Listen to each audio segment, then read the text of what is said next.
The Young Communist League, together with the Newzroom workers at Youth Structure and the COSATU young workers, have handed over their memorandum of demands to the Department of Labour.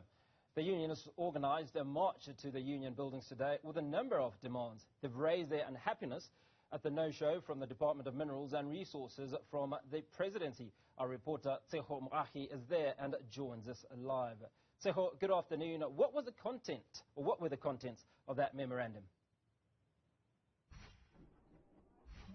Well, good afternoon to you, Hugo. Well, before we even get into the contents of that memorandum, as you've mentioned in the intro, the unions have raised their unhappiness at the fact that the presidency, there was no representative from the presidency or from the Department of Mineral Resources and Energy, and they've even gone as far as saying that the president himself has really shown his disrespect to the unions here.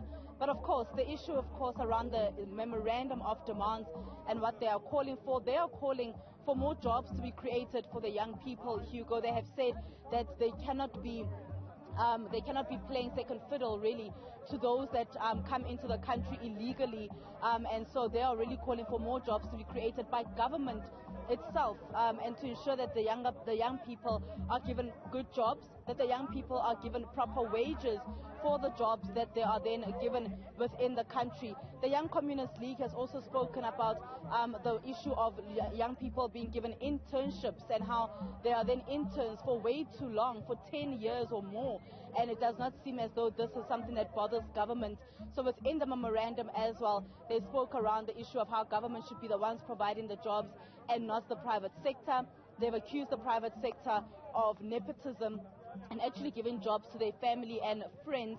Instead, if government had created jobs, they would be able to receive the jobs as young people in the country. They've also called for the no closure of mines, saying that, mines are the best places for young people, one of the best places for young people to be receiving jobs.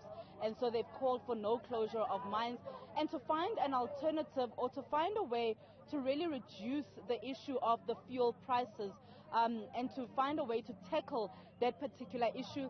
Of course, they did speak about, even if the fuel prices are increased, the problem then being that they are increased and it affects the young people's livelihoods.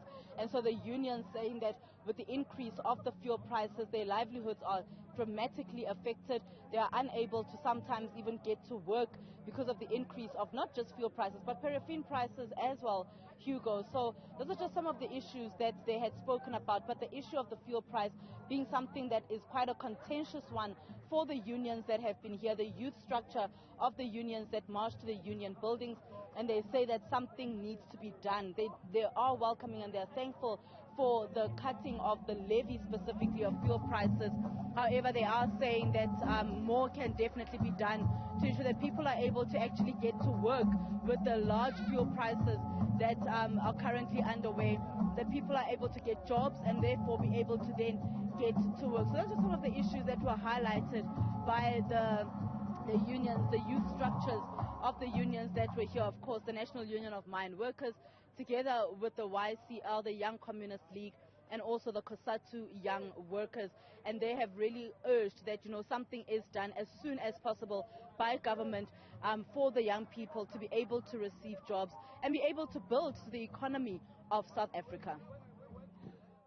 Tshegohaco Moagi coming to us there with that update. Thank you so much for that information. We'll come back to you a little bit later on. Now,